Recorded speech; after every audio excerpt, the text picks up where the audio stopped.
Hello everybody, welcome back to the Stretch Review. It is the international break, so I have a weekend with no stress about Man United, which is...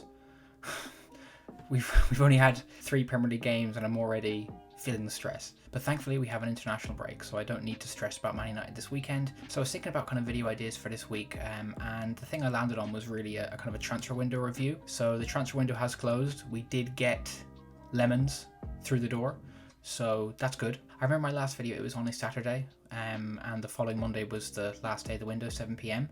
And I was quite confident we were going to get a keeper, but as kind of time dragged on, I was getting a bit concerned that there wasn't much movement. But we finally kicked ourselves into gear on deadline day on Monday and got the deal wrapped up before the window shut at 7 PM. It was between Lemens and Emi Martinez. I'm happy we went with Lemens. I think Martinez is a good goalkeeper, but I do think he's very overrated, especially last season for Villa. He was quite shaky. What I will say about Martinez is he has a big presence, he's a big personality, he does command his box, but he is prone to quite a few errors, which is kind of general shot stopping. Obviously, Lemens is more of an unknown than Martinez, but he looks good. I know everyone looks good when you watch their highlights and clips of them and stuff, but I'm going to be positive for this signing. I'm looking forward to seeing him play. I assume he's going to be our number one. I hope Amorim isn't going to try and ease him in. I think he should just put him straight in and see how he does. The best goalkeepers are big personalities and can deal with high pressure situations. It's the most high pressure position in football in general. So yeah, I'm happy with that signing, and I'm just going to kind of go through our transfer window as a whole, the players we sold, the players we bought in, give my thoughts on them so far, and thoughts on how they're going to play as the season progresses. Okay, first, let's deal with the players who left the club. So obviously Johnny Evans retired this summer. RIP Johnny, the last AIG wearing player that we ever had. Now we're in Snapdragon. What a horrible downgrade. Ericsson left for a free.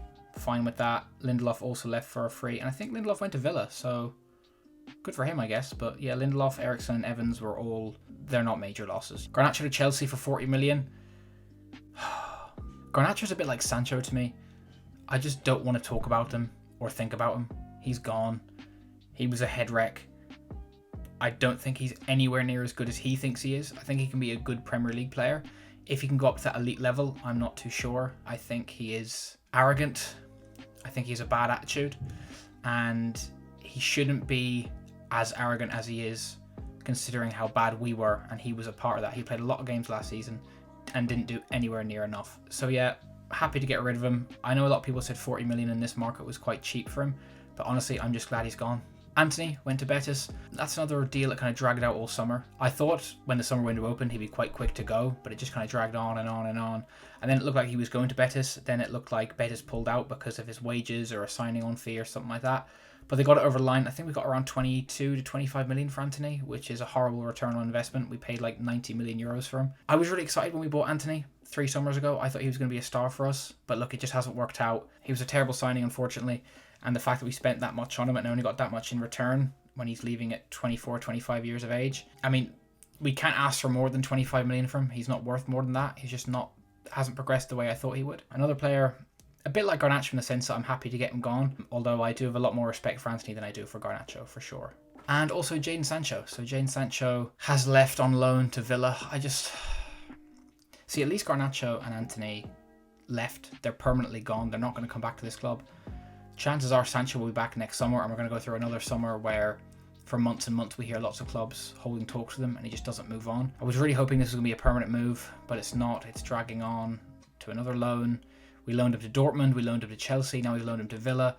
We just need to permanently get him gone, but again, his wages are such a big stumbling block for most clubs that until he's out of contract with us, or if he has a really good season with Villa, no one is going to pay near the wages that he earns currently at Man United.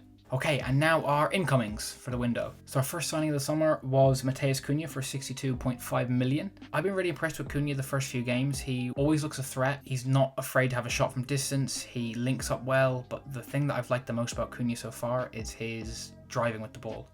He'll pick up the ball on the centre circle and bring us 20-30 yards up the pitch before releasing one of the fullbacks to cross into the box. And he was unlucky not to score a couple times against Arsenal and Fulham. And he had a few sighters before he got subbed off against Burnley, so I'm really liking the look of Cunha. I'm hoping he can stay fit and start getting some goals just to bring the confidence up. Value for money wise, I think 62 million for Cunha is quite good in this market. He's 26 years old. He's coming into his prime years. He had an amazing season with Wolves.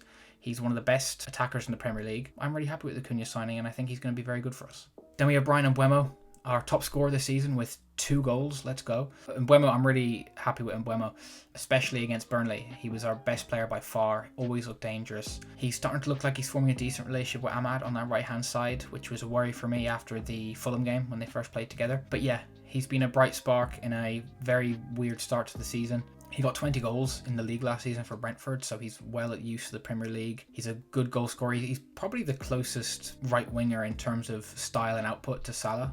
And again, Salah's in a league of his own. In terms of overall quality, Bukayo Saka, I think, is the best right wing apart from Salah in the Premier League. But if you're talking about output and goal scoring, only Salah is better than Mbeumo from that right-hand side in the Premier League. And yeah, he's looked really good. He's probably been the most impressive signing so far. He was very quiet against Fulham, but against Burnley and against Arsenal, I was really impressed with him. And for the fee of 65 million with 5 or 6 million in add-ons, it's expensive, but I don't think we overpaid. I maybe would have liked it a bit cheaper, just considering how long we dragged out this deal. Like, this deal was dragged out like 5 or 6 weeks from when it was first reported.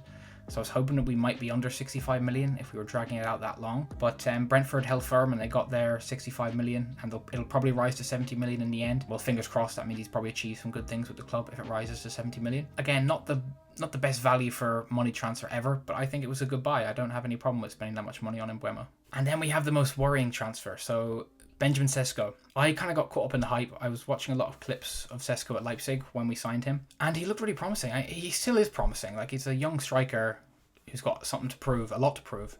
So that is promised to me. And in the clips I watched, he looked really good, which again, as I was saying with the goalkeeper, every player in clips looks good. That's just the way, that's how people get views in their videos and stuff, which is fair enough. He's clearly a physical beast. Like, I think he's 6'5". He's got an amazing leap on him. He's quick. He's a good striker of the ball. I'm a bit worried with how he's not really been starting yet. He started against Grimsby and that was it. Against Burnley, he had a couple of sighters, a couple of headers that he probably could have done better with. Especially the second header. But I really hope when we get back from the international break that he starts starting games in the Premier League. I know Mount's been very good in that front three. He's looked very promising, but we paid 75 million for Cesco. He's our most expensive signing this summer, and he's got the most to prove. So I hope he hits the ground running. I'm more confident with Mbeumo and Cunha being a success over Cesco, but there's something exciting about the unknown, and Cesco is an unknown and an unproven, and he has to prove it. We got rid of Højlund as well, so he's not got much competition as a pure number 9, so he needs to lock in and start delivering the goods for us. I'm happy with the signing. I think we did overpay for him. I think the fact that he was the most expensive out of the front three, the new front three that we bought, despite being the most unproven, and I get it, the fact that he's 4 or 5 years younger than Mbeumo and Cunha, but he still has the most to prove essentially after the first 3 or 4 games. But hopefully he starts getting a run in the team, and I think physically he has all the traits you'd like, but mentality and technical ability also has to come into play. So hopefully we see him settle in as soon as possible. But overall, I'm happy we signed Cesco. That could change, but only time will tell essentially. And then finally the goalkeeper, Lemens, who I talked about at the start of the video. Goalkeepers are a roll of the dice no matter what. And the thing I said about clips and watching highlights of players is misleading. That runs true with every position, but none more so than the goalkeeper position. Goalkeeper highlights can be the most deceptive thing in the world. If you put together Onana's 25 best saves last season, he would look like a world beater. But goalkeeping is so much more than that. It's commanding your box, it's being comfortable with your feet, it's communicating with your defenders, being able to deal with crosses. I'm talking to you. There's so many aspects to it. Also, the big one is how you react to a mistake. Lemens will make mistakes. Every goalkeeper in every team in the world makes mistakes, and it's how you bounce back and lift yourself up from that. And hopefully Lemens is the guy. He's only 23, but he had an amazing season statistically last season with Royal Antwerp, so hopefully he can carry that to the Premier League.